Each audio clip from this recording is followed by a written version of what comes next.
ముద్రగడ పద్మనాభరెడ్డి ఇంటిపై దాడి, కిర్లంపూడిలో కలకలం.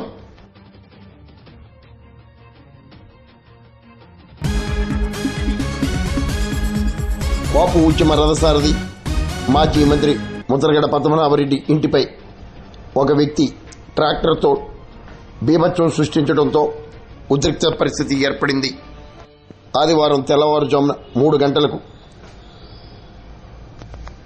ట్రాక్టర్తో ఒక యువకుడు ముద్రగడ కారును ఢీకొట్టడం ప్రాధాన్యతను సంతరించుకుంది. ట్రాక్టర్తో ఢీకొట్టిన యువకుడు జనసేన పార్టీకి చెందిన గనిశెట్టి గంగాధర్గా గుర్తించారు.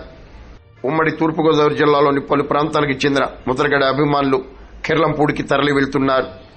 కిర్లంపూడిలో పరిస్థితి హాట్గా మారింది. ముద్రగడ కారు ధ్వంసం కావడంతో ఉద్రిక్తత, ఆందోళన పరిస్థితులు నెలకొన్నాయి.